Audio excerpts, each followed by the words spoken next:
Deixa eu falar aqui para vocês sobre lugar de fala. E, e aí eu acho que tem muita gente que confunde lugar de fala com representatividade, com representação, né? Tem muitas confusões que se fazem com lugar de fala. E por que eu vou falar aqui de lugar de fala? Porque tem tudo a ver com barreiras na comunicação, barreiras de acessibilidade na comunicação, tá? Lugar de fala foi um termo que foi originado lá nos Estados Unidos. E esse termo, lugar de fala, foi um termo que foi originado lá nos Estados Unidos, no movimento feminista, principalmente na década de 40, de 50 ali, nas discussões sobre mulheres negras ouvirem e poderem falar, ou pessoas poderem falar sobre esse assunto.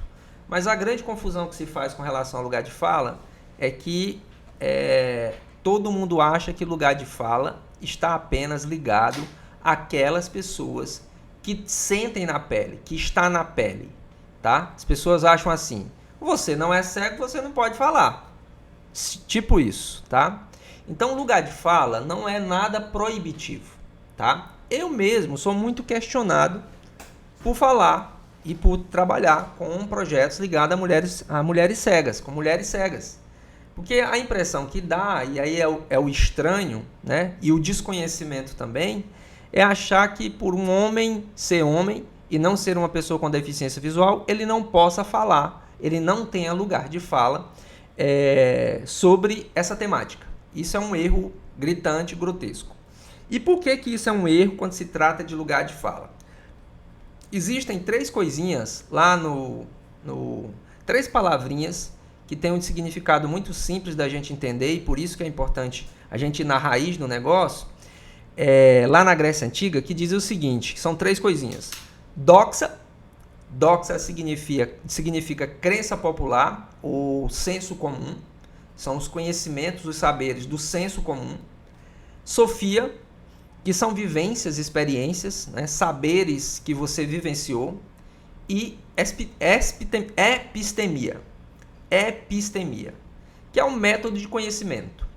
Então, para a gente ter lugar de fala, não precisa você ter as três coisas. Você não precisa partir da crença popular totalmente. Você não precisa ter as vivências totalmente, as experiências vivenciais totalmente. E você também não precisa ter conhecimento. Quer dizer, você não precisa ter um método de conhecimento específico. Se você tiver em um nível que você consiga compreender contextos, situações, partindo de um desses três elementos do conhecimento e do saber, quem diz isso é a Grécia Antiga, então vem de muito tempo, você tem lugar de fala. Eu não sou uma pessoa com deficiência visual, mas eu estudo. E eu sei o que é, o que não é. Muita coisa eu ainda não sei, quero aprender muito mais. Portanto, o meu lugar de fala, ele não vem da vivência experimental. Às vezes até me coloco nessas situações. Mas ele vem muito mais da epistemia, ou seja, de um método de conhecimento onde eu vou estudar para entender aquilo, certo? Então, o lugar de fala tem essas questões. E quando se fala nesse termo, lugar de fala, ele é um instrumento de análise, ou seja, ele é um instrumento de análise do discurso. É a gente ter isso, né, lugar de fala, para a gente entender quem é que está falando.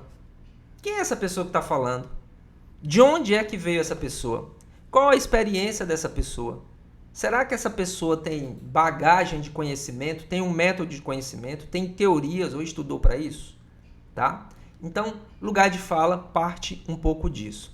Eu cito alguns exemplos, né? Muitas vezes, quando eu tenho tempo em algumas entrevistas e as pessoas me perguntam por que eu fiz um projeto para mulher, a primeira coisa que eu digo como retórica, mas uma retórica super verdadeira, as pessoas dizem: professor, por que você fez um projeto para mulher cega? Porque sem as mulheres, os homens não existiriam. Retórica verdadeira, pura. Mas para dizer o seguinte, nós homens devemos reconhecer a capacidade e a potência que as mulheres têm. Então essa é uma forma de eu responder quando eu não tenho muito tempo. Quando eu tenho muito tempo, eu vou questionando a pessoa sobre essa questão do lugar de fala. Então aí eu começo a dar exemplo. Será que um psicanalista não precisa ter depressão para tratar um deprimido? Será que os suicidas, eles precisam ser suicidas para falar de suicídio? Será que um advogado, uma pessoa que não é advogada, ele precisa ser advogado para falar da Constituição Federal? Será que um político eleito pode falar sobre política? Ou seja, um político que não foi eleito pode falar sobre política? Uma pessoa comum pode falar sobre política? Será que um nutricionista que fala sobre desnutrição, ele precisa ser desnutrido? Será que um jornalista que faz uma reportagem sobre os efeitos da Covid, ele precisa ter Covid? Será que um médico oncologista que fala sobre câncer, ele precisa ter tido câncer? Será que um poeta, para fazer um poema sobre solidão ou sobre traição, ele precisa ter vivenciado a solidão e a traição? Então, só para ratificar, e tem tudo a ver com a nossa aula de hoje, lugar de fala, primeiro de tudo, ele é um instrumento de análise de discurso. Qualquer pessoa pode falar de qualquer assunto. Ele pode falar numa perspectiva da doxa, que é a crença popular, que é o senso comum, tá? Ele pode falar das vivências, que vem da sofia, ou seja, do conhecimento, das experiências, sofia, saberes. Ou ele pode falar de um método de ensino, que ele aprendeu isso, foi nos livros, conversou com as pessoas e vivenciou isso, tá? Bem, essa é uma introdução rápida para a gente se entender nesse mundo das barreiras da comunicação. E uma das grandes barreiras da comunicação que é mais evidenciada é justamente a falta de coragem de pessoas comentarem. A gente passou um segundo exercício na última aula. E esse exercício era para que vocês comentassem um post no Instagram da Nestlé que aquele post não tinha acessibilidade. Certo? E aí a gente foi conferir isso depois. Me parece que teve 3 ou 4 pessoas que foram lá no post e comentaram. E eu fico me perguntando o seguinte: quando se tem o lugar de fala, ou quem tem a vivência do lugar de fala, deixa de falar, ele também fala. E essa fala, ela é tão prejudicial de um jeito, eu digo essa fala silenciosa, tácita, da omissão, ela é tão prejudicial de um jeito que ela perpetua a exclusão das pessoas, que ela perpetua o lado ruim da acessibilidade, ou seja, a inacessibilidade. Então, lugar de fala vivencial, todas vocês têm. Mais do que isso, vocês têm o direito de fazer essas falas.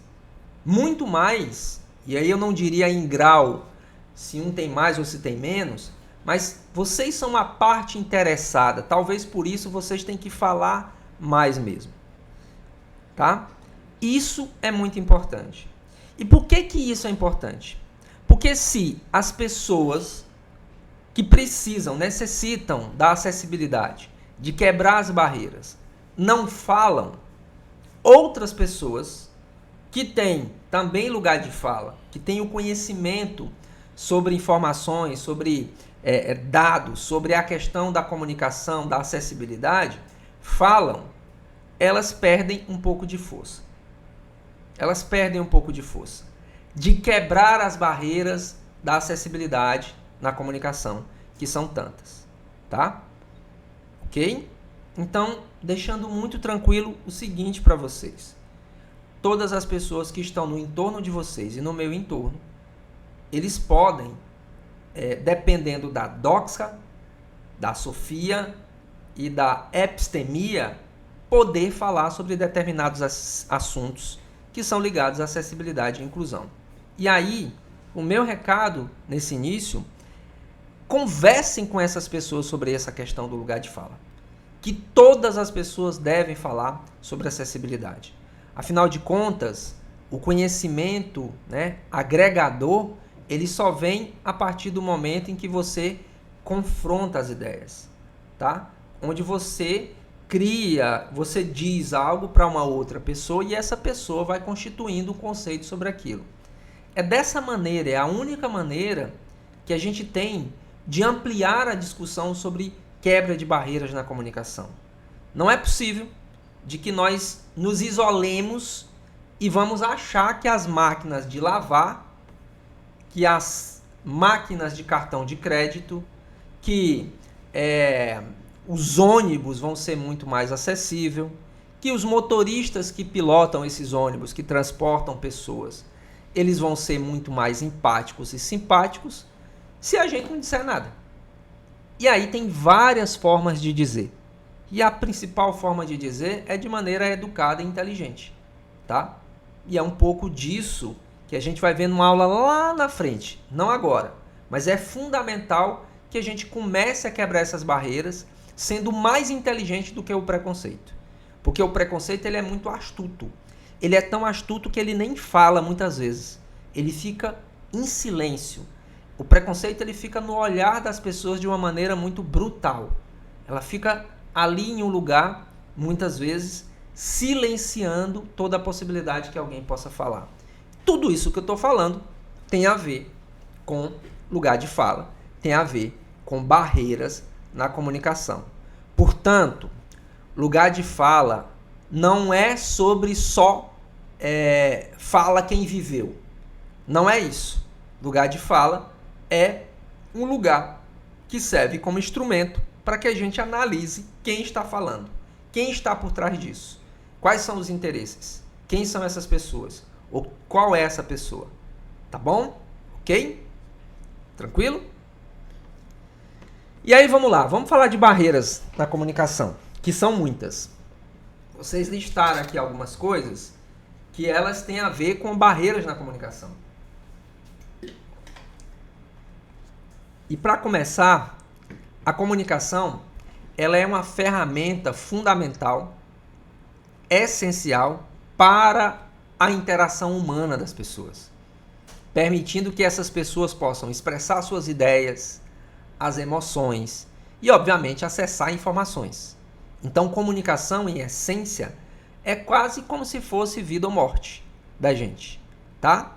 Uma comunicação, uma máquina de lavar que tem lá um painel totalmente digital que não fala com você e que de repente tem um botão do pânico ou de uma autodestruição, sei lá, alguma coisa do tipo, se você está sendo orientado por esse painel que não é acessível e vai apertar esse painel, essa máquina pode machucar você, tá?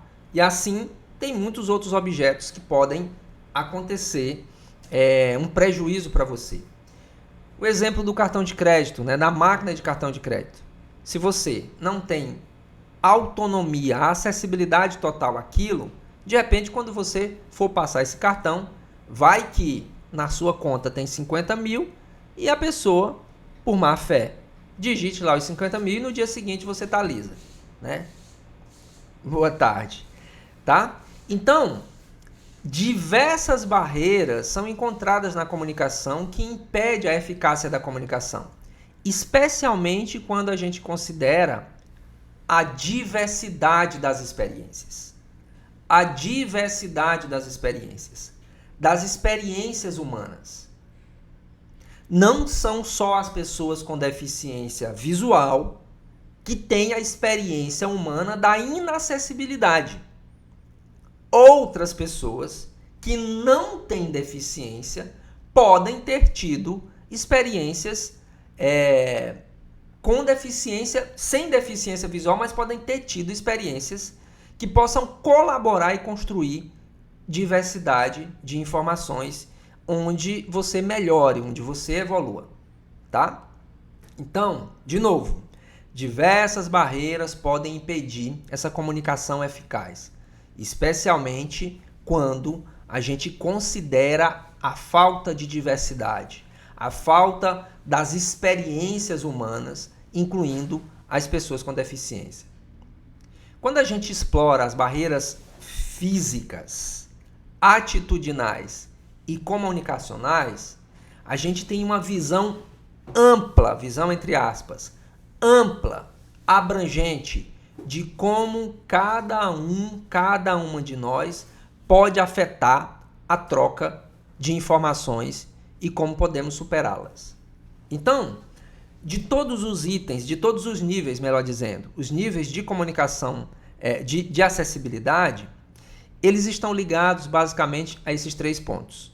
A física, acessibilidade física, nível de acessibilidade física, atitudinal e comunicacional.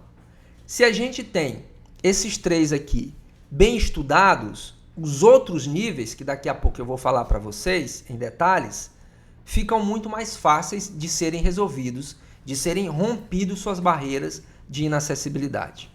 Tá bom?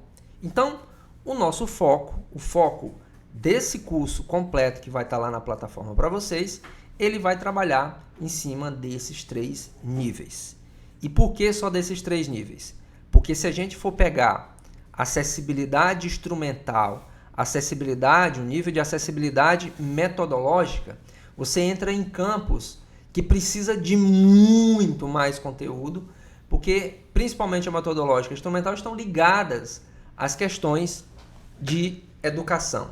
E aí, quando se fala de educação, Érica, é uma barreira gigantesca. Quando se fala de escolas, de educação, de metodologia, de uma série de coisas, é uma barreira gigantesca. Portanto, eu selecionei apenas esses 3, a acessibilidade física, a acessibilidade arquitetônica e atitudinal, comunicacional, para que a gente entenda como é que a gente rompe essas barreiras, tá?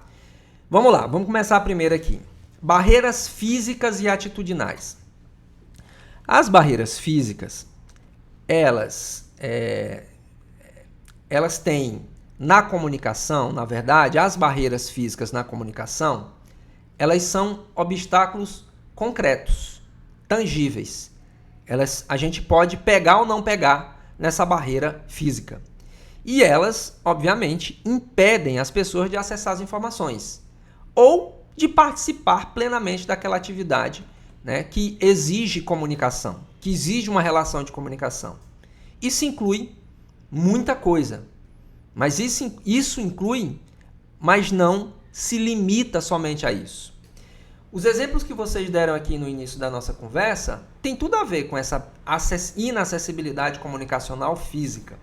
Exemplo, se você pega uma máquina de lavar que não tem botões acessíveis, que está lá no digital, e não fala com você, é uma barreira física da comunicação. Se você pega um micro-ondas, como foi citado aqui por vocês, e não tem essa acessibilidade, é uma barreira física da comunicação, tá? Mas, como eu disse, inclui muito mais, vai muito mais além e não se limita só a essas questões. Acessibilidade inadequada em espaços públicos e privados também é um quesito de barreira física na comunicação. A falta de recursos, de rampas, de elevadores, de sinalização em braille ou de audiodescrição em ambientes, elas podem dificultar significativamente a capacidade das pessoas com deficiência de se engajarem em conversas e outras atividades sociais. Tá? Não vou nem citar exemplo agora, porque lá depois eu vou aprofundar isso e vou dar vários exemplos para vocês.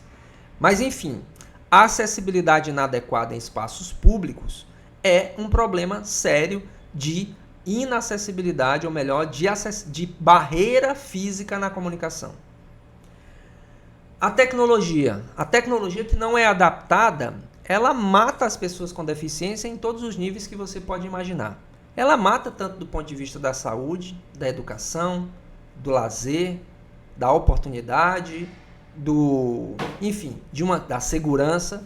Ela mata o direito das pessoas com deficiência visual sem que haja mecanismo de defesa.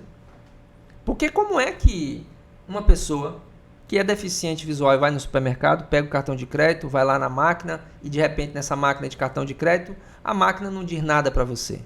É capaz de você sofrer alguma violação, é capaz de você sofrer um dano, um prejuízo material ali muito grande, tá? Então, a tecnologia não adaptada, ela mata a pessoa na sua raiz, a pessoa com deficiência visual. Ela tem que ser adaptada, tá? E vocês viram que tem um arcabouço de leis que garante que essa acessibilidade possa acontecer. Mas os nossos lugares de fala diante desse mecanismo, lei e defeitos, ou seja, e barreiras, eles precisam ser contrapostos, eles precisam ser colocados na parede para que de repente alguém haja. Se de novo a gente continuar indo para o supermercado, passando o nosso cartão de crédito, dependendo de outra pessoa, na máquina que não tem acessibilidade, não se preocupem. Uma coisa é certa, as empresas de cartão de crédito não vão se movimentar para mudar isso. Fato. Tranquilo, calmo, fato. Então, precisamos adotar esse lugar de fala e falar de verdade. Então, inacessibilidade na comunicação, ou melhor, barreiras físicas na comunicação, elas são obstáculos concretos, elas são mais concretos do que nunca.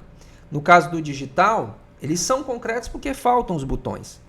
E aí, eu vou contar uma historinha para vocês dizendo o seguinte: tudo no digital, ou melhor, tudo que falta acessibilidade no digital é culpa do Steve Jobs. É culpa do Steve Jobs. E Steve Jobs, lá no Vale do Silício, que criou a Apple, que existe esses telefones que nós nos viciamos, e esses telefones, no passado, o primeiro telefone que foi criado, ele tinha tecla, que era o BlackBerry. Alguém tinha o BlackBerry? O BlackBerry, 2007, 2006, 2007. E o BlackBerry foi criado. O BlackBerry era um telefone celular, que se dizia um computador de mão, que tinha o teclado. Só que o Steve Jobs estava sem fazer muita coisa e disse o seguinte: gente, sabe uma coisa? Eu agora vou criar um telefone, um iPhone, não sei o que, um monte de coisa dentro de um telefone, e esse telefone não vai ter nenhum teclado. Tudo telazana plana e limpa. Então, boa parte da inacessibilidade que a gente tem hoje foi culpa do Steve Jobs. Pro bem e pro mal. Pro bem e pro mal, tá? Esse é uma história que ilustra muito bem essa barreira física da comunicação, tá? Mas tem outras barreiras. E a barreira que eu acho que é a mais fundamental, que eu sempre comento aqui, como uma das barreiras mais violentas e mais importantes também, tanto para um lado como para o outro, é a barreira atitudinal. A barreira atitudinal na comunicação, ela é algo que pressupõe coisas, na verdade, coloca coisas na nossa frente que não deveriam ter, tá? Talvez as mais insidiosas de todas as barreiras atitudinais são os preconceitos, os estereótipos, preconceitos ou estereótipos, que as pessoas têm em relação àquelas com quem estão se comunicando. Eu vou repetir isso. De todas as barreiras da comunicação, a atitudinal talvez seja a mais insidiosa de todas elas, porque são aquelas ligadas ao preconceito, aos estereótipos que as pessoas têm em relação àquelas com quem elas estão se comunicando, particularmente em relação à pessoa com deficiência visual. Essas barreiras incluem o quê? Inclui o quê? Preconceito e discriminação, que é o que a gente chama de capacitismo, né? Ideias preconcebidas sobre a capacidade das pessoas com deficiência podem levar a uma subestimação do corpo, da mente, do coração, das habilidades, para comunicar e contribuir efetivamente na vida das outras pessoas, para que aconteça de fato a comunicação.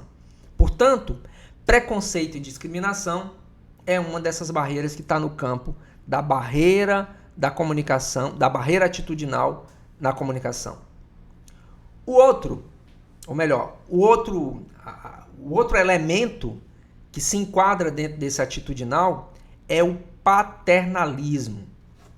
Eu fico muito empolgado quando vocês falam de uma maneira tranquilona, às vezes até com bom humor, dos desafios que vocês têm diariamente. Porque muitas famílias não deixam isso acontecer. Muitas famílias usam do paternalismo para proteger exacerbadamente as pessoas com deficiência do mundo que está aí. Ou seja, paternalismo é como se tratar adultos, né, como se tratar os adultos como se fossem crianças. E na boa, gente, vocês não são crianças. Agora mesmo tem um aluno que está terminando o curso técnico de rádio e TV e ele é uma pessoa com deficiência visual. E ele veio aqui no escritório para dizer como era que ele ia fazer o TCC. E uma das coisas que ele me falou era o seguinte: professor, quem me ajuda para fazer esse TCC? E eu disse para eles: olha, você não precisa de ajuda para fazer o TCC. Está faltando algum material inacessível para você? Não tem acessibilidade? Não. Você sabe o que é uma reportagem? Você sabe o que é isso, aquilo e tal, comunicação assim? Eu disse: sei. Pois então faça seu TCC. A gente não deve tratar nenhuma pessoa com deficiência como criança. A não ser que ela seja uma criança, óbvio, tá? Mas as pessoas são adultas. E o paternalismo é justamente isso. A sociedade tem muito isso com as pessoas com deficiência. Tratar adultos como se fossem crianças, supondo que eles não possam tomar decisões, que não possam se expressar, que não possam expressar suas próprias opiniões de forma independente. Então, esse é um outro ponto, é uma outra barreira na comunicação atitudinal que é muito importante a gente ficar ligado, tá? Invisibilidade é uma outra coisa que é muito comum. Ignorar ou excluir pessoas com deficiência de conversas e decisões, assumindo que elas não têm nada de valioso para contribuir. Ora, bolas, vocês têm muita coisa para ajudar essa sociedade. Vocês são aqui em um grupo privilegiadíssimas de informações, de conhecimento, onde alguém, pelo lugar de fala do conhecimento e da atitude, resolveu estudar esse negócio. E por isso vocês são privilegiadas de ter algumas informações. Claro que algumas de vocês são muito mais, têm muito mais conhecimento disso que eu estou passando aqui. Mas esse privilégio, ele exige de vocês também não serem invisíveis, não serem omissas. Por quê? Se Deus te dá um talento e você não utiliza esse talento, você está morrendo em vida. Se Deus te deu uma condição e essa mesma condição te deixa no mesmo lugar, tem algo errado. Se por algum motivo, e o motivo pode ser esse projeto Mulheres de Visão, te deu a informação e você não avança com essa informação, propagando isso de uma maneira plural, coletiva e diversa, o projeto morre na essência. Não faz sentido. E ele não faz sentido para vocês. E se não faz sentido para vocês, não faz sentido para a sociedade. Porque vocês são parte beneficiada. Mas o ponto aqui é que vocês não podem se colocar tendo essa informação, tendo esse conhecimento como invisíveis, como omissas. Não é legal isso. Nós não estamos aqui fingindo que alguém está dando aula, conversando com vocês, que não é nenhuma aula, e vocês fingirem que estão aprendendo e que vocês não apliquem isso na prática, porque tem a ver com a vida e morte de vocês.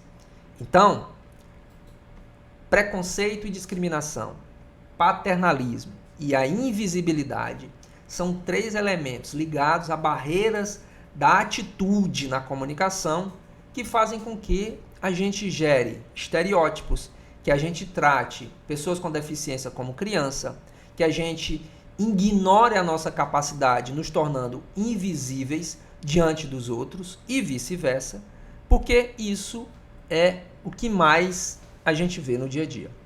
Além dessas barreiras que eu estou falando aqui para vocês, das barreiras físicas e das barreiras atitudinais na comunicação, essas barreiras representam desafios diferentes. Desafios que são diferentes, mas que estão relacionados. Relacionados ao quê? A troca de informações. A troca de informações. Tá? Então, de novo, para deixar isso muito claro. Além dessas barreiras físicas que eu acabei de falar e das atitudinais, as barreiras comunicacionais representam desafios diretamente relacionados à troca de informação. E troca de informação tem a ver com comunicação, certo? Ok? Só para citar 3 coisas bem rápidas que estão ligadas a isso também. Uma delas são as linguagens e o jargão complexo, que faz com que a gente tenha barreira na acessibilidade. Vou citar aqui uma questão de linguagem. Vamos supor que uma pessoa tenha ficado com deficiência visual aos seus 17 anos de idade. Ela, até os 17 anos de idade, foi cursar, fazer as aulas, enfim, estudar de maneira normal. E ela, de repente, por algum infortúnio, ficou cega. E ela não conseguiu, até os 25 anos de idade, aprender o braille.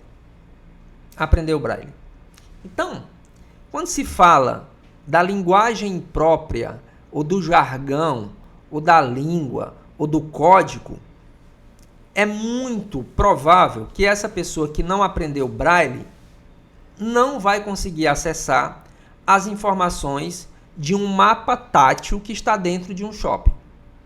Ponto. Por quê? Porque ela não aprendeu o braille.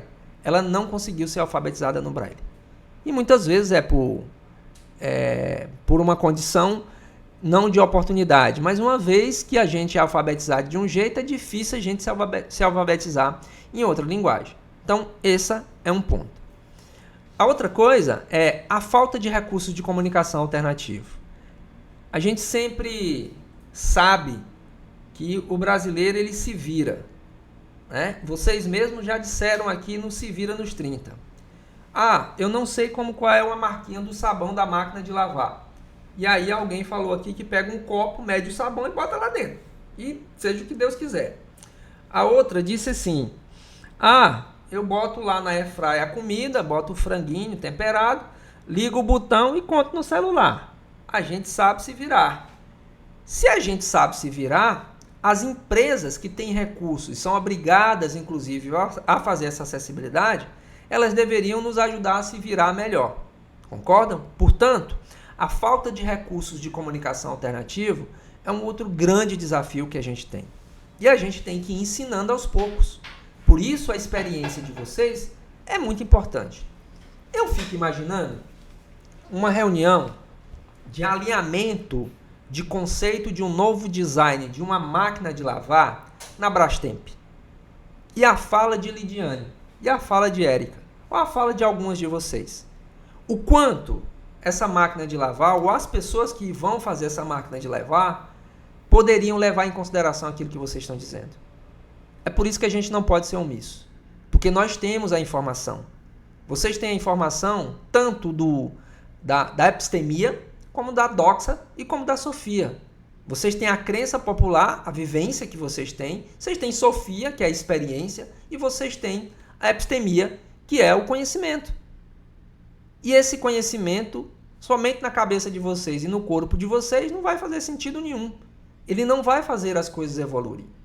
Tá? Então, nessa reunião, eu imagino que toda a equipe técnica ia se debruçar dia e de noite para poder trazer um equipamento que fosse muito mais acessível. Tá? Claro que isso é uma coisa, porque depois teria que ser acessível do ponto de vista do valor. Né? Mas, enfim, isso é uma outra história. Então, são pontos importantes para a gente entender. Alguém falou de transporte público, né? Dos ônibus. Então, vamos lá. Deixa eu passar aqui algumas coisas para vocês. Só dando exemplo, tá? Barreiras físicas, estudo de caso. Acessibilidade em transporte público. Vamos pegar esse aqui.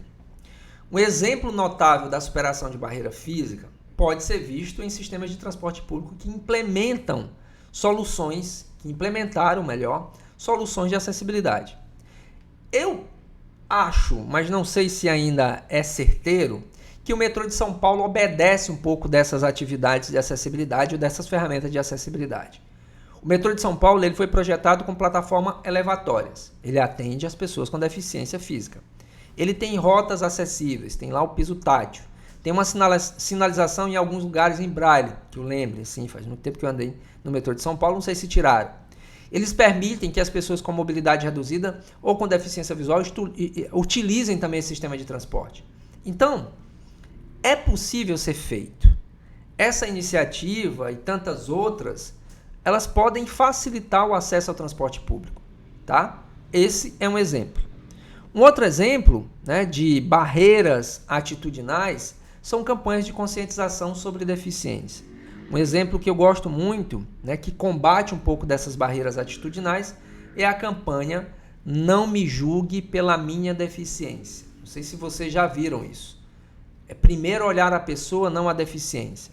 Campanhas como essa vão mexer com o coração das pessoas e vão fazer com que várias pessoas sejam mais sensíveis a isso, tá?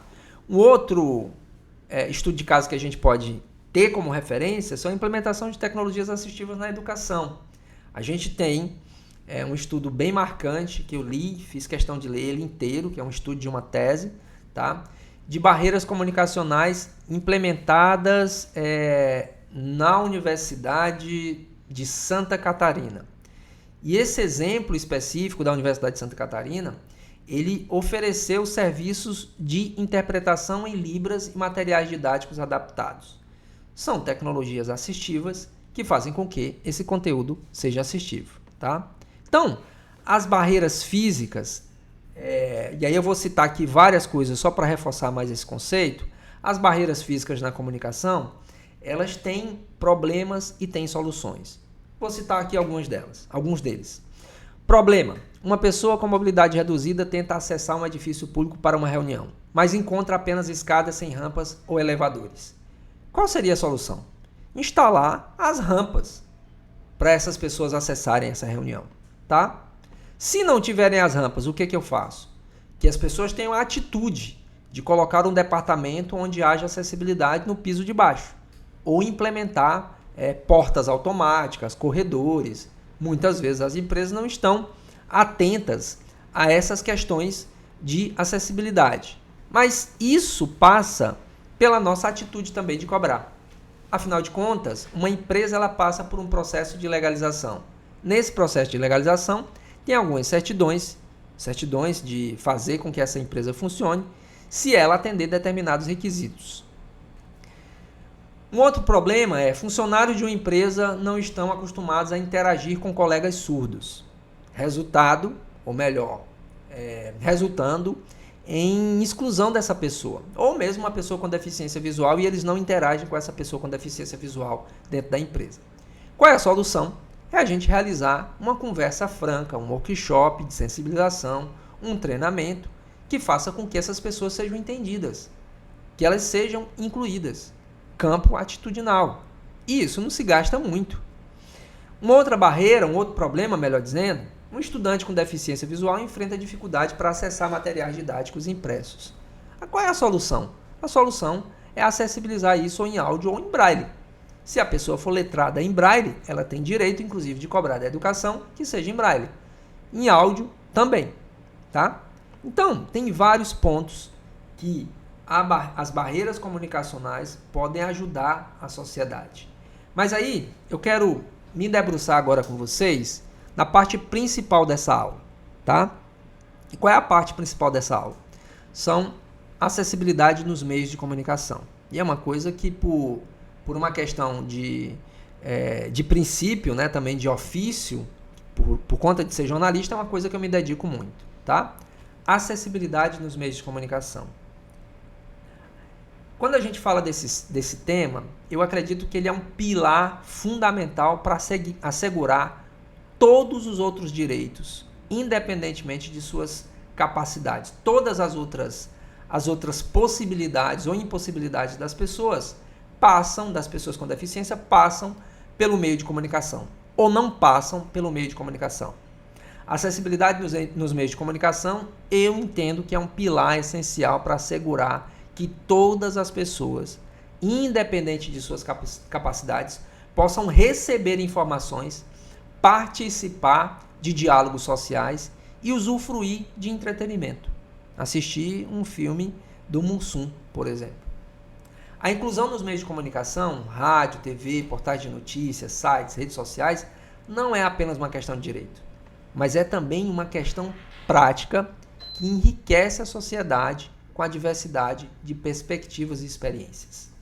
O ponto é que esses meios de comunicação ou ainda não entenderam, e eu prefiro, em alguns casos, entender que é isso que eles não conhecem, ou não querem fazer. E nesse caso, a gente tem que começar a cobrar mais. Tá? Vamos lá. Vamos pensar aqui no rádio. O rádio é um dos veículos de comunicação mais antigo e de ampla penetração. E ele enfrenta o desafio de ser acessível à pessoa com deficiência auditiva. O que seria uma solução prática para isso, Iraído? É possível? Soluções práticas incluem a transcrição de programas ou a disponibilidade de conteúdos em formato alternativos, como textos ou vídeos com legendas. A pessoa surda poderia ler isso de uma maneira tranquila. Isso, inclusive, é lei. Quantas rádios no país, Brasil, a gente conhece que transcreve esses produtos, esses programas jornalísticos ou não, em texto ou em vídeo? Quantos? Para atender a necessidade das pessoas com surdez. Quantos? Eu não conheço nenhum. E olha que eu estudo muito esse negócio, tá? O que muitas vezes acontece é o nosso jeitinho brasileiro.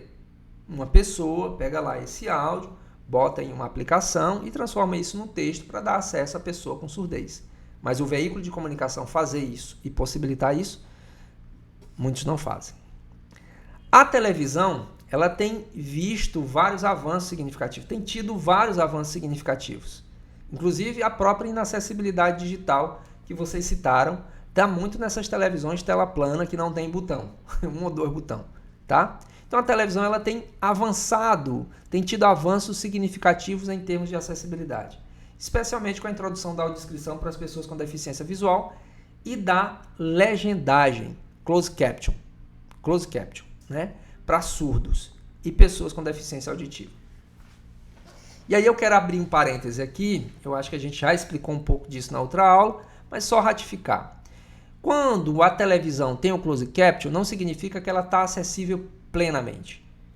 Porque para as pessoas com deficiência visual, o closed caption não fala.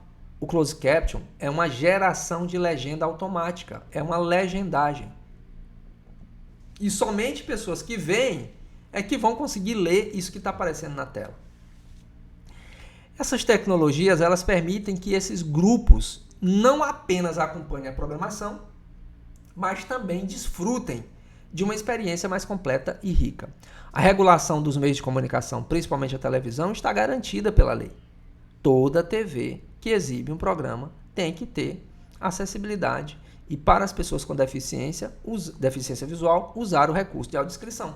Está lá na lei, no artigo 70 e 71 da LBI. Ok? Vamos lá. Portais de notícia. Quando a gente fala de portais de notícias e sites, a gente enfrenta o desafio de serem acessíveis a um espectro ainda mais amplo de usuários. É muita gente que faz hoje tudo pelo celular, pelo digital, incluindo inclusive aqueles que têm deficiência visual, auditiva, motora e cognitiva.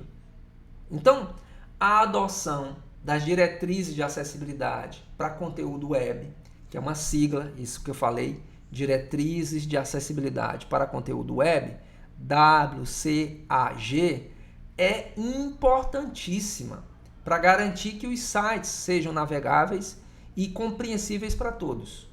Isso pode incluir a compatibilidade com leitores de tela, por exemplo, o uso de cores e contrastes, a navegação simplificada e a disponibilidade de alternativas textuais para as imagens.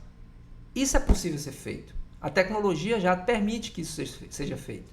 Então esse app da escola que o filho da Érica estuda, que não é acessível, é por conta dessa barreira, que existe uma tecnologia que já é possível ser feita, ser adaptada.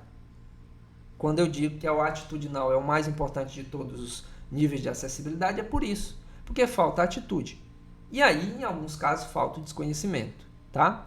Nos portais de notícias, site, aplicativo, tem essa mesma linha de raciocínio. A gente tem tecnologia suficiente para poder fazer essa acessibilidade acontecer.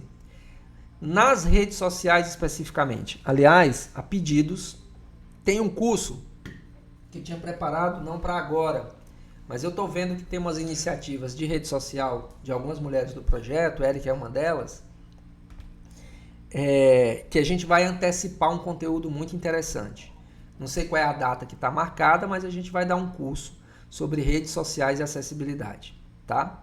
Um curso, 2 ou 3 dias, dependendo da quantidade de tempo. Então a gente vai dar um curso sobre isso. E eu vou falar como é que as redes sociais podem ser mais acessíveis. E quais são os problemas que a gente tem, que a gente poderia sugerir ao Facebook, ao Twitter, enfim, ao Instagram, sei lá, sugerir melhorias. Mas no caso das redes sociais, tem um potencial de ser um espaço altamente inclusivo. Era onde a gente tinha a chance de ganhar o jogo. Mas a gente está perdendo o jogo. Porque muitas vezes a gente nem está lá. E me alegra demais quando eu vejo pessoas com deficiência visual estando lá. Esses dias, né, e não é só a particularidade da Márcia que faz isso, mas tem muitas outras pessoas. Esses dias Márcia fez um post lá no Instagram falando de como conduzir uma pessoa com deficiência visual. E ela colocou uma série de dicas. Eu fico imaginando se 10 pessoas que estão aqui nessa aula pudessem ir lá nesse post e compartilhar essas dicas. E eu vou repetir o início do que eu comecei falando das redes sociais. As redes sociais, elas têm um potencial gigantesco de ser um espaço alternativo inclusivo. E às vezes a gente desperdiça essa possibilidade, tá? Às vezes a gente desperdiça essa possibilidade. Mas isso depende da nossa capacidade de oferecer recursos acessíveis. Claro que as redes sociais precisam oferecer os recursos, os instrumentos de acessibilidade. Mas elas estão aí. E se tem esses recursos ou não tem esses recursos, a gente consegue propagar de maneira amplificada esses conteúdos, ou essas dicas, ou esses conhecimentos que a gente tem a partir de nossas experiências. Plataformas como Facebook, Twitter, Instagram, eles têm implementado funcionalidades como descrição de imagens. Eu vou fazer uma aula baseada, inclusive, em um documento que o próprio Instagram, que o próprio Facebook disponibilizou nas redes. Então, eu preparei uma aula para esse curso de rede social, que eu vou tratar em cima disso, das ferramentas que existem lá. E tem um outro, que é o Google, né, principalmente para o YouTube, que tem mais coisa lá, mas eu acho que dessa vez vai ser só Instagram. Mas, enfim, além disso, a possibilidade da gente ajustar os...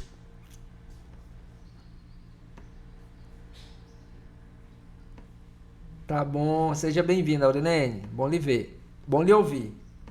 Ó, vamos lá. Então, além dessa possibilidade de ajustar os tamanhos dos textos, da compatibilidade com tecnologias assistivas, são avanços que são importantes para a acessibilidade. E esses espaços a gente precisa aproveitar, tá? Então, quero que a gente trabalhe nesse curso lá no futuro de maneira mais assertiva sobre isso. E aí, quais são os desafios? Para a gente ir caminhando para o final, na verdade, a última parte dessa aula tem a ver com a publicidade, então fiquem até o final. Para a gente ir caminhando para o final. Quais são os desafios que a gente tem nessa comunicação, nessa acessibilidade nos meios de comunicação?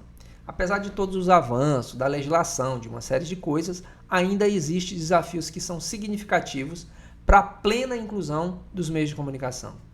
A constante evolução tecnológica, ela requer uma atualização e uma adaptação contínua das soluções de acessibilidade.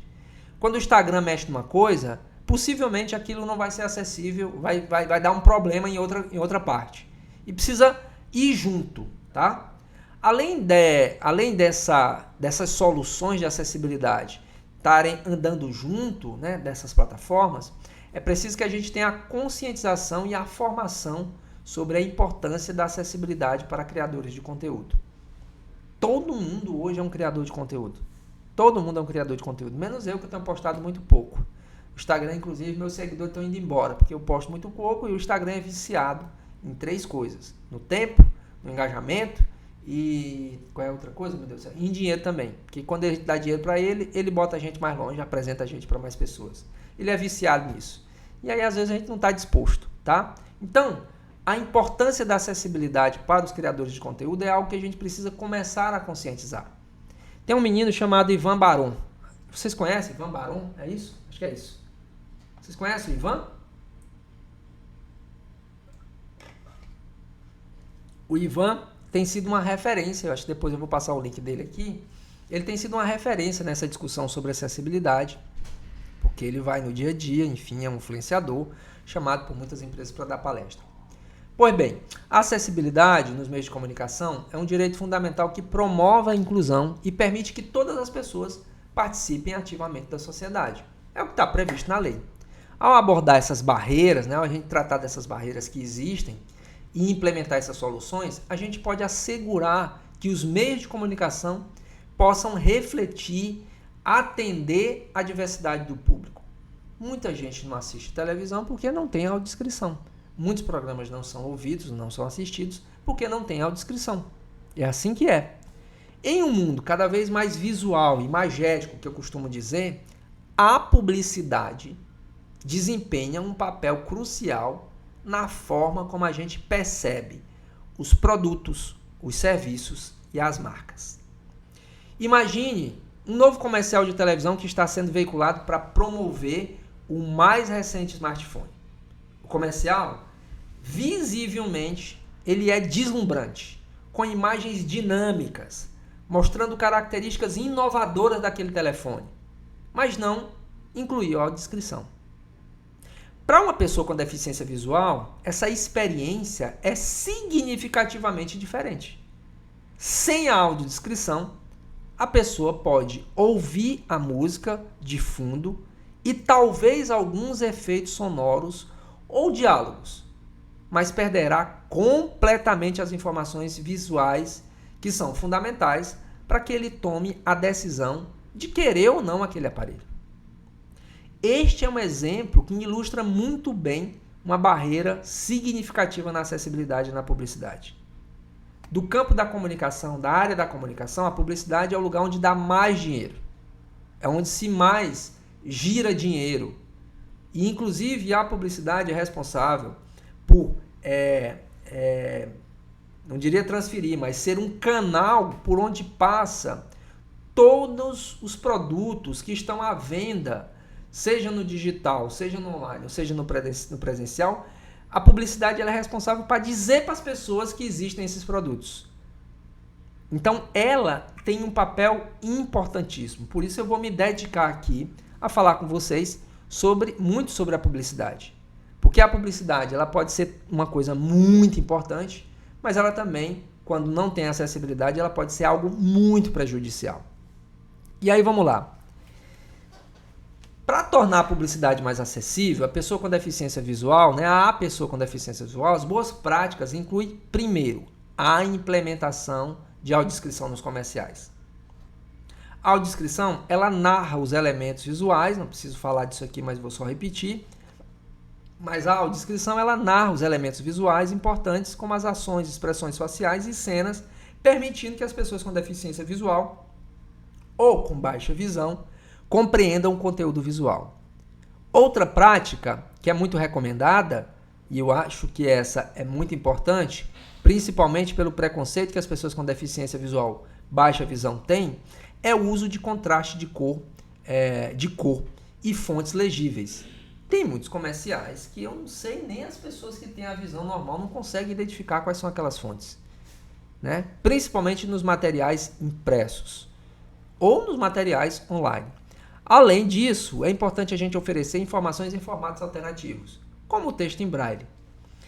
A gente tem uma discussão hoje, não quero me aprofundar nisso, mas a gente já falou sobre isso algumas vezes, que o braille ele não atende todo mundo.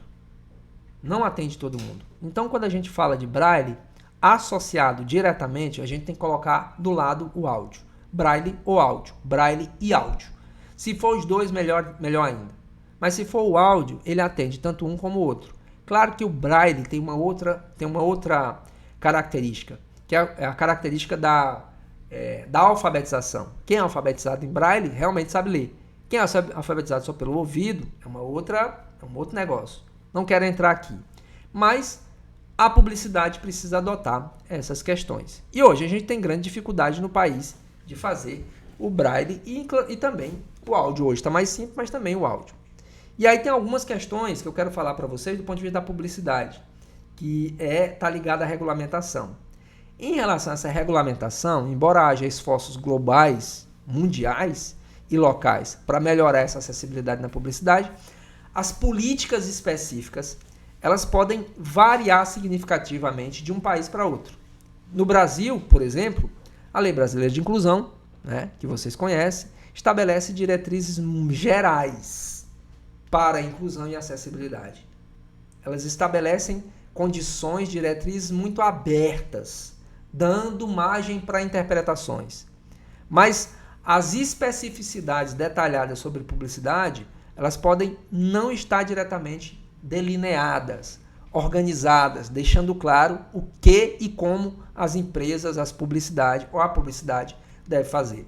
Portanto, as agências que regulam, né, a publicidade, juntamente com as organizações de defesa dos direitos das pessoas com deficiência, têm um papel muito importante nessa conversa, nessa promoção, nessa possibilidade de fazer com que essas normas sejam asseguradas na inclusão da publicidade. Quando a gente fala de publicidade, a publicidade está presente no supermercado, na glôndula do supermercado, um letreiro lá que não tem acessibilidade. Ela está presente no vídeo institucional que passa na televisão, no vídeo que passa no YouTube. Ela está presente num site onde tem uma imagem que não tem acessibilidade. Ela está presente na rede social em uma imagem que também não tem descrição daquela imagem. Então a publicidade está presente em tudo isso. E eu separei essa item especificamente lá, de novo, na plataforma vocês vão ter isso de maneira muito mais ampla. Aqui é só uma pincelada. Um conteúdo mais denso sobre publicidade, porque é por lá que passa muita coisa do que a gente consome. A reflexão que fica na minha cabeça é a seguinte: a questão central da acessibilidade na publicidade não é apenas sobre a inclusão de recursos como a audiodescrição. Não é só isso. Mas é sobre reconhecer e valorizar a diversidade do público.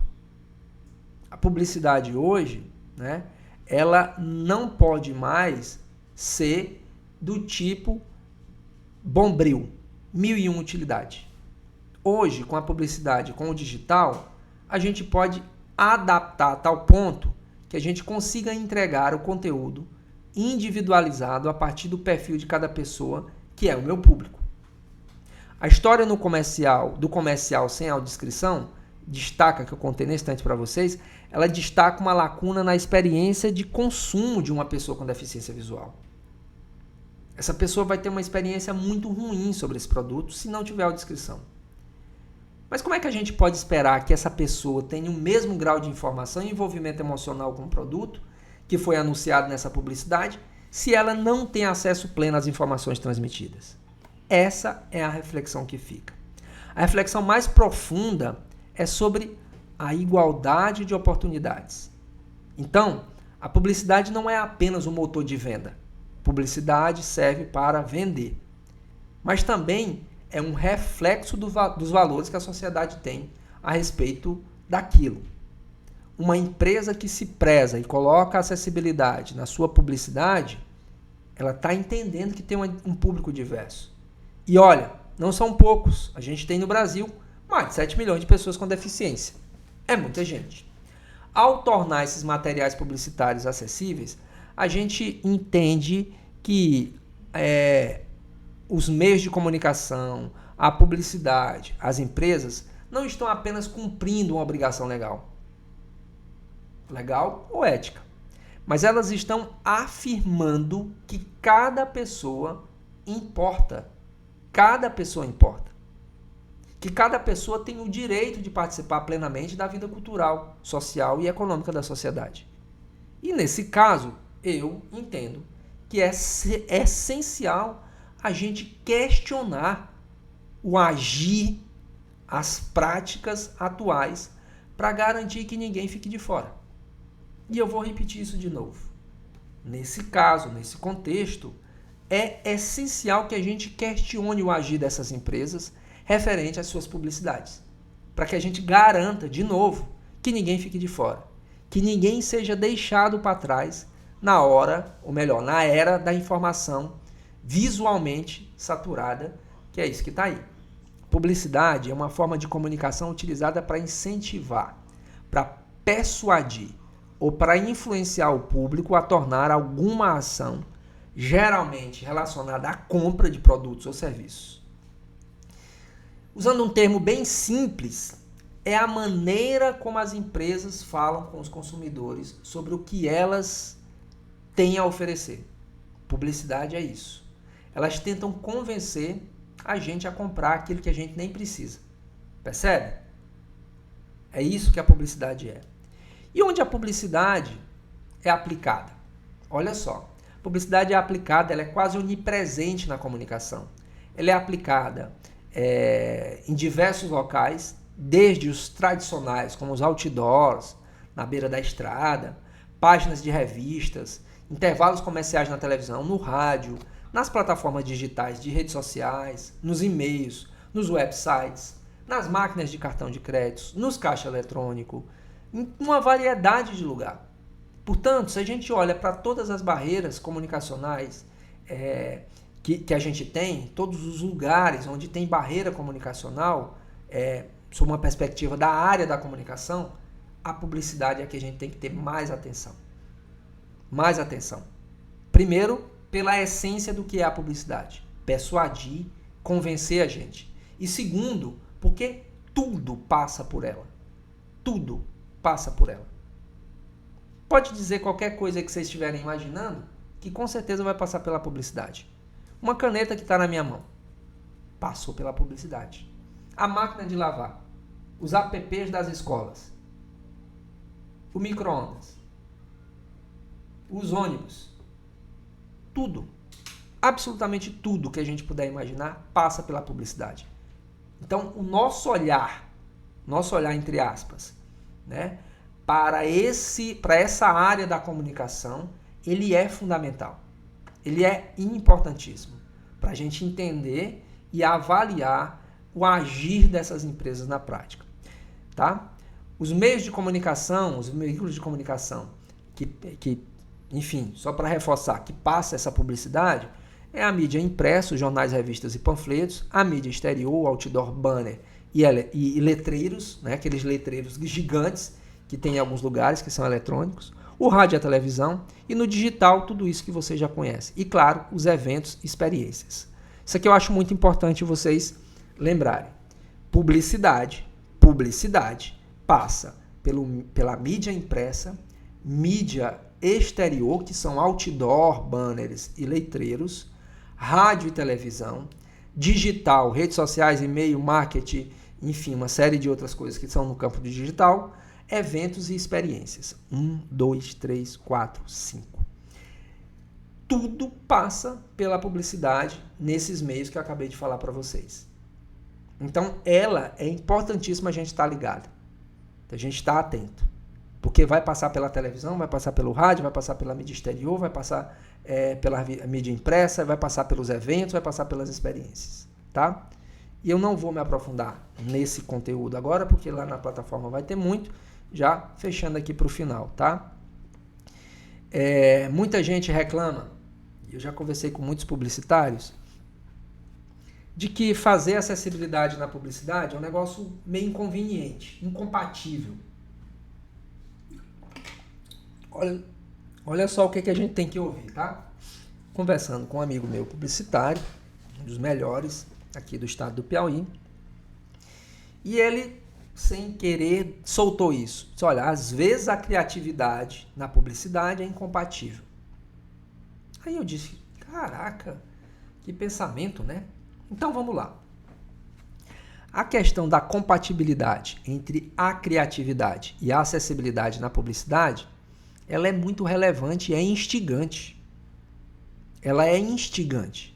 Muitas vezes a gente pode pode parecer que priorizar a acessibilidade vai limitar a liberdade criativa. Mas, na verdade, essa perspectiva subestima o poder da criatividade em encontrar soluções inovadoras que sejam inclusivas. Quando há limites, há sempre possibilidades. A criatividade, ela é parte disso, ela parte dessa possibilidade do impossível, do limite.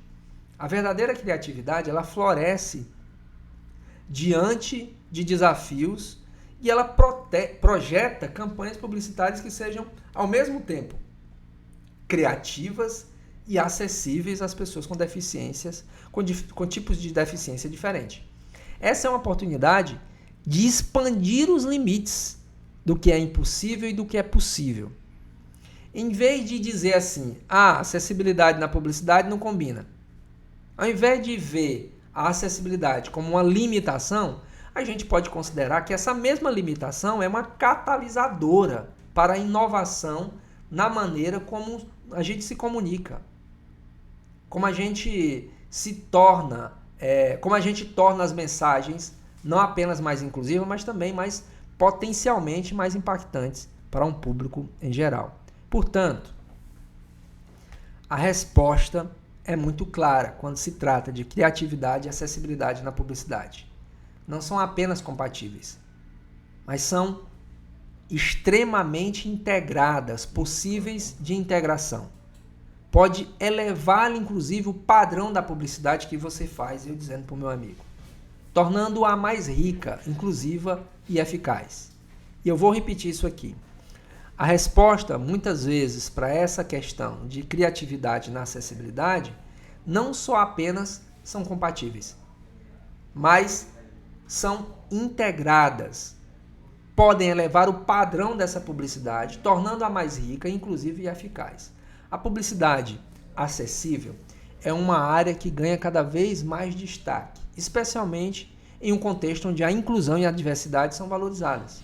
A Lei Brasileira de Inclusão, ela define a acessibilidade como a condição e a possibilidade de alcance para a utilização com segurança e autonomia de espaços, serviços e meios de comunicação para as pessoas com deficiência. Uma máquina de lavar tem que ter acessibilidade. LBI 2015 tem que ter acessibilidade, dando, inclusive, autonomia para qualquer pessoa com deficiência. Esta definição que eu estou dando aqui para vocês, que está lá no Estatuto da Pessoa com Deficiência, ela tem uma importância crucial, fundamental, extrema da inclusão social e o respeito à diversidade. Não apenas em termos de tipos de deficiência, mas também considerando interseccionalidades como raça, gênero, idade, capacidade de mobilidade e, claro, as pessoas com deficiência, tá? E, claro, as habilidades que as pessoas com deficiência têm. Em um mundo que a gente está cada vez mais conectado ou desconectado, a acessibilidade torna-se um pilar central para que a inclusão aconteça de fato, tá? Então, eu quero parar por aqui, mas na próxima aula nós vamos pegar cada um desses veículos de comunicação e vamos aprofundar. Na próxima aula eu vou falar de acessibilidade na televisão. Essa aula de hoje, que a gente acaba de finalizar agora, ela falou pelo menos de dois aspectos importantes. Da acessibilidade comunicacional, o que é isso, como é que funciona, né? Das barreiras na comunicação, que é mais importante, e eu pincelei algumas questões aqui de acessibilidade nos veículos de comunicação. O que nós vamos fazer nas próximas aulas? Nós vamos falar de acessibilidade nos veículos de comunicação profundamente. Então, eu vou falar da televisão. Eu vou falar que, por exemplo, a televisão desempenha um papel muito importante nas nossas decisões diárias. E por ela desempenhar esse papel importante nas decisões do nosso dia a dia, ela precisa também ter acessibilidade, porque muitas vezes ela é inacessível. E aí eu vou falar das funções e de como esses veículos de comunicação, como no caso a TV, também pode ser acessível.